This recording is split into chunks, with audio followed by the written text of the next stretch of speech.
गांवों में गांवों की आत्मा बसती है किसानों में। बताइए कहां है किसान, कहां है किसान? इसलिए सवाल होना चाहिए। ये देश भगत सिंह का है, ये देश डॉक्टर अंबेडकर का है, ये देश कलाम का है, ये देश बिरसा मुंडा भगवान का है। आज उनके विचारों का क्या हुआ? भगत सिंह कहते थे कि कोई व्यक्ति इतना अमीर नहीं होना चाहिए कि वो दूसरे व्यक्ति को खरीद ले, और कोई व्यक्ति इतना गरीब भी नहीं होना चाहिए कि उसे अपने आप को बेचना पड़े। आज हमारे देश में दोनों चीज होता है। अगर कोई आदमी लाचार बेबस है ना, तो अपने आप को बेच देता है कि चलो भैया जो काम करने बोलोगे, झाड़ू पोछा सारा काम कर देंगे, 2 वक्त की रोटी दे देगा। अपने आप को बेच भी रहा है। अब जब बेच रहा है तो कोई खरीद भी रहा है। ये भगत सिंह के सपनों का भारत है। इसीलिए हमें सोचना चाहिए, हमें विचार करना चाहिए, हमें चिंतन मंथन करना चाहिए कि हम भारत को, इस राज्य को कहां लेकर जा रहे हैं। इसलिए हम लोग एक बार प्रयास करने आए हैं कि एक नए झारखंड बनाने का हम लोग इरादा लेकर आए हैं। यदि आपको अच्छा लगे, हमारे इरादों में आपको ताकत दिखे, हमारे हौसलों में आपको बल दिखे, हमारे इरादे अगर आपको नेक दिखे, तो एक बार साथ दीजिएगा, सहयोग कीजिएगा, इस राज्य की स्थिति को बदलने के लिए आए। भले चूंकि सिमडेगा हम पहली बार आए हैं, हम आपको अपना गिरिडीह जिला की एक किस्सा सुना रहे हैं। जब हम संसद का चुनाव लड़े थे तो वहां कुछ पदाधिकारी चर्चा कर रहे थे। एक पदाधिकारी बोल रहा था कि सर मान लीजिए अगर जयराम महतो एमपी बन गया तो क्या कर लेगा, अकेले क्या करेगा, क्या कर लेगा संसद में जाके अकेले? वहां बड़ी बड़ी पार्टियों के नेता बैठेंगे, 543 संसद जाएंगे, जयराम महतो अकेले क्या कर लेगा?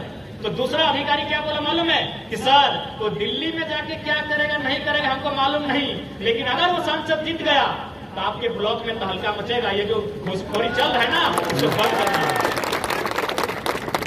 ये दूसरे अधिकारी ने कहा कि आपके ब्लॉक में ये जो मोटेशन के नाम पे धंधा चल रहा है, ये जो पंजी ट्यू का धंधा चल रहा है, ये जाति आय आवासीय के नाम पे जो पैसा लिया जा रहा है, जन्म प्रमाण पत्र मृत्यु प्रमाण पत्र में जो पैसा लिया जा रहा है, अगर जयराम महतो जीत के आ गया सर तो बड़ी नुकसान होगा।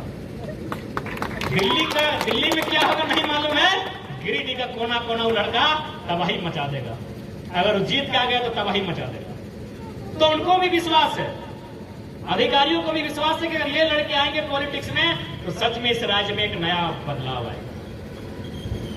क्योंकि इनके पास ये विजन लेस हो चुके हैं, ये विजन लेस हो चुके हैं। इनके पास सुबह उठते हैं और ये प्रयास करते हैं, अपने इकोनॉमिस्ट को बुलाते हैं, अपने अकाउंटेंट्स को बुलाते हैं और बोलते हैं कि यहाँ ईडी का समस्या ना पड़े, इसलिए जल्दी से जल्दी मेरे पैसों को बैलेंस करो, मेरी जमीनों को बैलेंस करो। ये सुबह उठकर यही काम करते हैं। तो कब जनता की चिंता करेंगे?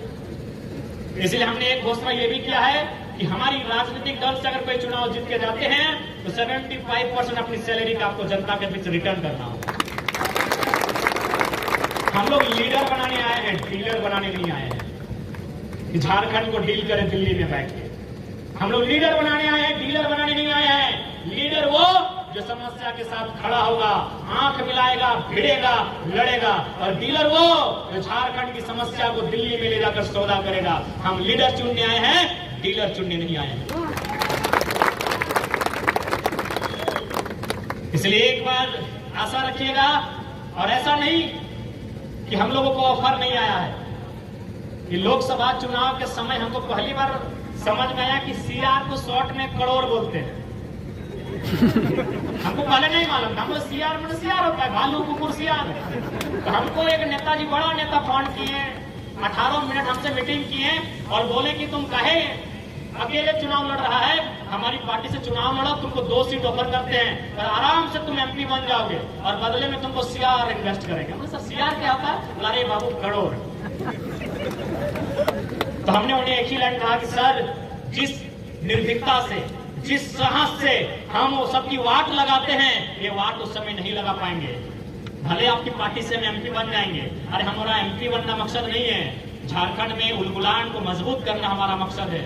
अगर हम एमपी बने जाएंगे तो फिर हमारा दिल्ली में फ्लैट होगा, इनकी तरह हमारी भी बोली बदल जाएगी, हमको भी कंपनी चंदा देने लगेगी। हमने कहा सर वो व्यवस्था हमारे लिए ठीक नहीं है, हम लोग हार जाना पसंद करेंगे। और याद रखिएगा सर, हमने उनको कहा था कि याद रखिएगा भले हम हार जाएंगे लेकिन आपकी जीत से ज्यादा चर्चे हमारे हार के होंगे, हमारे आचार के चर्चे आप भी होंगे। क्योंकि इस बार भारत के लोकसभा के चुनाव में 543 सीटों में 8,000 लोगों ने नामांकन दर्ज कराया था। 543 सीटों में 8,000 लोगों ने पर्चा भरा था।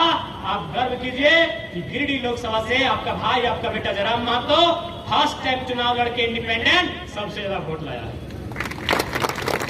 पूरे भारत की बात कर रहा हूं, first time independent 3.5 lakh vote लेकर आए हैं। मामूली नहीं है, 3.5 लाख वोट बहुत होते हैं।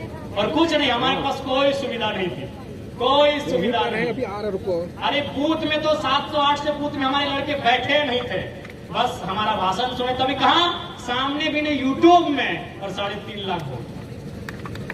हम लोग गांव में उनका भी जाता है, बहुत सारे गांव ऐसे थे।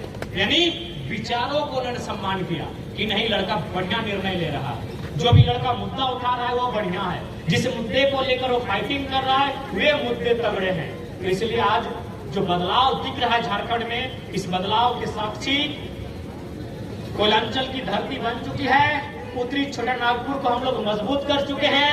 उत्तरी छोटा नागपुर में अगर परिंदा भी पैर मारता है तो एक बार हमारे नाम की खबर लेके मारता है। हम चाहेंगे दक्षिणी छोटा नागपुर को भी मजबूत किया जाए, और दक्षिणी छोटा नागपुर की अगुवाई आप करें, दक्षिणी छोटा नागपुर के नौजवान करें, यहाँ के किसान करें, यहाँ की माताएं बहनें करें। दक्षिणी छोटा नागपुर को भी इस किले की भी घेराबंदी हम लोग करेंगे, ताकि झारखंड में एक ऐतिहासिक निर्णय आएगा, और वह निर्णय इस झारखंड राज्य को सुंदर प्रदेश बनाने का काम करेगा। आज माननीय मुख्यमंत्री कतई आदिवासी हितैषी नहीं रह गए। अगर रहते हैं तो बुजुर्ग चंपई सोरेन के साथ इस तरह का व्यवहार नहीं करते। आज पढ़िए जाके उनके फेसबुक के पोस्ट को, क्या पीड़ा झलक रही है। बताइए, चंपई सोरेन एक वृद्ध नेता, शिबू सोरेन के साथ कदम से कदम मिलाकर चलने वाले नेता, और आज उनकी क्या दशा होगी। इसलिए आज समझना होगा, नेतृत्व युवाओं को दीजिए, ऐसे युवाओं को जो सुख सुविधा से दूर रहे, सुख सुविधा से दूर रह के सेवा के भाव से आए। हमारे धनबाद में एक सांसद हुआ करते थे, आपने नाम सुना होगा, कॉमरेड AK रॉय। 3 बार सांसद रहे, 3 बार विधायक रहे, लेकिन मधुमेह अपनी सारी संपत्ति राष्ट्रपति फंड में वापस कर दिया। इसलिए आज ऐसे युवाओं की आवश्यकता है। विनोद बिहारी महतो को आपने पढ़ा होगा, आज दिसम गुरु शिबू सोरेन के राजनीतिक पिता हैं। आज गुरु जी जिंदा है, उनको अंगुली पकड़कर चलना सिखाया वही धरती थी जहां कॉमरेड AK रॉय, विनोद बिहारी महतो और गुरु जी दिसम गुरु शिबू सोरेन। ये धरती थी जयपाल सिंह मुंडा, कार्तिक उरांव, हौरो साहब की।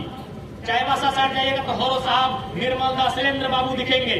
इधर कार्तिक उरांव, बिरसा भगवान, उससे पहले जयपाल सिंह मुंडा खूंटी से। ये राज्य की तस्वीर थी जब आंदोलन कोने कोने में गूंज होती थी आंदोलन की। लेकिन आज आंदोलन के बाद, संघर्ष के बाद हमें राज तो मिला, लेकिन इस राज्य में हम हैं कहाँ, ये सबसे बड़ा सवाल है। आज हमारी शिक्षा व्यवस्था का क्या हुआ, आज हमारी रोजगार का क्या हुआ, आज हमारी स्वास्थ्य व्यवस्था का क्या हुआ। अरे हमारी स्वास्थ्य व्यवस्था इतनी गिर गई है कि झारखंड का नंबर 1 अस्पताल रिम्स हाईकोर्ट ने फटकार लगाया है कि यदि व्यवस्था नहीं दे पा रहे तो बंद कर दीजिए। तो भाई किस लिए ये राज्य बना है। हमारे लोग दिल्ली कितने लोग जाके इलाज करेंगे, भिलोर जाके कितने लोग इलाज करेंगे, तमिलनाडु जाकर कितने लोग इलाज करेंगे। बताइए क्या व्यवस्था है हमारे राज्य में। शिक्षा की व्यवस्था का वही हाल, स्वास्थ्य की व्यवस्था का वही हाल, रोजगार की व्यवस्था का वही हाल, CGL की परीक्षाओं का वही हाल। आज यहाँ जितने लोग हैं, आपके घरों के बच्चे पढ़ने जाते हैं, पढ़ने इसलिए जाते हैं कि आपको एक आशा है, पढ़ के लिख के वो कुछ बनेगा। इन दादाओं की तरह पुलिस बनेंगे, दरोगा बनेंगे, इंस्पेक्टर बनेंगे, VDO बनेंगे, CO बनेंगे। लेकिन क्या होता है, 8 साल के बाद परीक्षा होती है। 28 जनवरी 2024 परीक्षा की तारीख होती है। उम्मीद के साथ आंखों में सपना सजा के रांची का लड़का या लड़की जमशेदपुर का सेंटर परीक्षा देने जाता है, जमशेदपुर का सेंटर धनबाद दिया जाता है, वो परीक्षा देने जाता है। कोई बस से, कोई टेम्पो से, कोई किराया लेके, एक नहीं 3-3 गाड़ियों को बदल के सेंटर तक जाता है। एक दिन पहले रात को जाकर खुले आसमान के नीचे तिरपाल ढककर सोता है। जब वो परीक्षा को लिखता है 2 घंटा बाद पता चलता है पेपर लीक हो चुका है। सोचिए क्या दर्द हुआ, सोचिए क्या दर्द हुआ होगा। वो परीक्षा केवल परीक्षा नहीं थी, उसका सपना था। जो आंखों में उसने सजाया था, जिसके लिए उसने 5 साल घर से बाहर बिताया था, जिसके लिए उसने अपने सर के बाल तक झड़ा लिए थे, अपने आंखों में चश्मा तक चढ़ा लिया था, अपना पेट को भी बढ़ा लिया था, पढ़ते पढ़ते एक छोटे से कमरे में। 5 साल का वो समय था। माता पिता ने बड़े अरमानों के साथ अपने साग सब्जियों को बेचकर पैसा इकट्ठा किया था, अपने जेवर को गिरवी रख के पैसा इकट्ठा किया था, और समझ के देखिए उस पीड़ा को 4 गाड़ियों को बदला। ट्रेन से उतरा, फिर बस पकड़ा, फिर ऑटो पकड़ा, फिर रिक्शा में बैठ के सेंटर तक गया। और एक दिन पहले रात को खुली आसमान के नीचे वो प्लास्टिक का जो तिरपाल अभी आप देखते हैं, वो प्लास्टिक का तिरपाल आया है।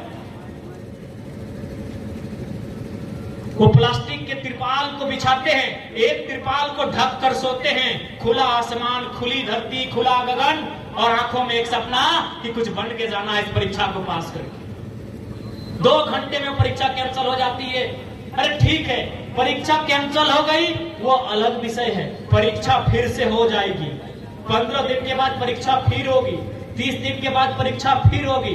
परीक्षा कैंसिल हुआ वो विषय नहीं है, परीक्षा का पेपर जो लीक हुआ 27 लाख में हुआ था, ये विषय है। परीक्षा कैंसिल हुआ वो विषय नहीं है, परीक्षा फिर दे देंगे, 1 महीना के बाद, 6 महीना के बाद परीक्षा दे देंगे। लेकिन ये 27 लाख का जुगाड़ कौन कर देगा पेपर खरीदने के लिए? सिमडेगा के इस अल्बर्ट एक्का के मैदान में कितने माताएं ऐसी हैं, कितने अभिभावक ऐसे हैं, कितने बड़े भाई ऐसे हैं जो अपने छोटे भाई, अपने बच्चों को 27 लाख में पेपर खरीद के देंगे। परीक्षा कैंसिल हुआ वो दर्द नहीं था, 27 लाख में पेपर को बेचा गया ये दर्द था कि 27 लाख में हम पेपर खरीद कर कैसे ला के दें। ये झारखंड की दुखदाई तस्वीर है। इसीलिए पीड़ा होती है कि गोली किसने खाया, खून की उल्टियां किसने की, बरगद के पेड़ पर किसको फांसी पे लटकाया गया, और आज यहाँ की नौकरियों को, आज यहाँ की खनिज संपदाओं को लूट कौन रहे हैं, ये विषय। आज इस विषय को समझना, इसलिए एक बार हमें अवसर दीजिए। जो लोग इस राज्य को लूटने के लिए आए हैं उनका स्थान कोयल नदी होगा, उस नदी की बाढ़ में उन्हें बहा दिया जाएगा। जो हमारे सपनों को बहा रहे हैं, जो हमारे सपनों को डुबा रहे हैं, उन्हें भी डुबा दिया जाएगा। बस एक बार अवसर दीजिएगा। जो करप्टेड है उनका कोई स्थान नहीं रहेगा, जो ईमानदार है उनको नमस्कार है, चाहे वो चपरासी चाहे हवलदार है, वो ईमानदार है उनको मेरा नमस्कार है। क्योंकि बारिश का मौसम है, दीदी लोग भी आई हैं, भीग ना जाएं, इसलिए हम फिर आना होगा। सिमडेगा आना ही है, क्योंकि सिमडेगा से भी हमारे प्रत्याशी होंगे। चुनाव हम लोग मजबूती से लड़ेंगे और सिमडेगा की पावन धरती में हमारा आगमन फिर से होगा। आज आपने इस धनबाद के बेटे को जो लाड, जो प्यार, जो स्नेह देने का काम किया है, इसके लिए मैं अभिभूत हूँ। आपके इस स्नेह के लिए मैं अभिभूत हूँ। आपका ये प्यार, आपका ये समर्थन देखकर मैं ऊर्जावान हो चुका हूँ और आशा करते हैं कि विधानसभा के चुनाव में हम लोग लोकसभा से भी अच्छा परफॉर्मेंस करेंगे और हमारे सदन के भीतर विधायक चुनकर जाएंगे और सरकार में बैठकर नीतियों का निर्धारण करेंगे। झारखंड की गलियों से एक आवाज आया है, उठो नौजवानों, फिर से इंकलाब आया है, फिर से इंकलाब आया। जब जब सजी है थाल क्रांति की, जब जब सजी है थाल क्रांति की, माओ ने बेटों की बोलियां दी हैं। क्रांति ने एक सर मांगा है, हमने भर भर के झोलियां दी हैं, हमने भर भर के झोलियां दी हैं। ये राज्य हमें ऐसा नहीं मिला। पुनः अपनी बातों को विराम देने से पहले मैं धन्यवाद देना चाहूंगा सिमडेगा इकाई के तमाम हमारे साथियों का, तमाम हमारे पदाधिकारियों का, तमाम सदस्यों का। हम धन्यवाद देना चाहेंगे आवाम का, हम जनता के देश में जनता का धन्यवाद देना चाहेंगे। भारत देश of the people, by the people, for the people. जनता को जनता के लिए, जनता के द्वारा जाना जाता है। इसलिए हम धन्यवाद देंगे जनता जनार्दन का, जो आशीर्वाद देने के लिए सुदूर गांवों से चलकर अल्बर्ट एक्का मैदान में आए हैं। मैं उनका धन्यवाद देना चाहूंगा, मैं उन्हें नमस्कार आदाब पेश करना चाहूंगा, मैं उन्हें जोहार करना चाहूंगा। मैं धन्यवाद देना चाहूंगा लोकतंत्र के चौथे स्तंभ, जो हमेशा शोषित वंचितों की आवाज बनते हैं। जब एक आम आदमी विधायक से ठुकराया जाता है, कार्यपालिका से ठुकराया जाता है, तो मीडिया उसकी आवाज बनकर सामने आती है। मैं धन्यवाद देना चाहूंगा लोकतंत्र के चौथे स्तंभ तमाम मीडियाओं का। मैं धन्यवाद देना चाहूंगा तमाम जो वर्दीधारी हमारे भाई हैं, भले ये सरकार के अधीन है, ये बंधे हुए सिस्टम से, लेकिन इनके अंदर भी एक क्रांति है। ये ड्यूटी से बंधे हैं, ये मजबूर हैं, इसीलिए आज चुपचाप सुन रहे हैं। इनका बस चले तो ये लाठी नहीं, उस लाठी को गुलगुलान बनाकर, गांधी बनकर, बिरसा बनकर आगे आएंगे। लेकिन ये मजबूर हैं, ये हमारे पुलिस के जवान मजबूर हैं, ये सरकार के कर्मचारी हैं, इसीलिए मजबूर हैं। लेकिन इनके दिल में अपने कान को सटाकर देखिए, जहां से इनकी धड़कनें चलती है, इनकी भी धड़कनें कहेगी कि हाँ, इस राज को गुलाम की जरूरत है। जाइए अपने कानों को इनके सीने से लगाइए। जो वर्दीधारी आए हैं, इनके सीने से लगाकर देखिए, इनके सीने में जो सितारे हैं, उस सितारे से नीचे एक दिल भी है, उस दिल से अपनी धड़कन अपने कान को लगाइए, एक आवाज आएगी, और आवाज गुलगुलान की होगी, गुलगुलान की होगी, गुलगुलान। कि महाराष्ट्र किसका है? मराठियों का। कि महाराष्ट्र किसका है? मराठियों का। बंगाल किसका है? बंगालियों का। गुजरात किसका है? गुजरातियों का। असम किसका है? असमियों का। बिहार किसका है? बिहारियों का। झारखंड की सबके बाप के लगे, बताओ तो। ना, बिल्कुल ना। लगे की बताओ तो। ना, अपने बिल्कुल। बाप दादा के लगे। जय झारखंड, जोहार। जय राम महतो जिंदाबाद।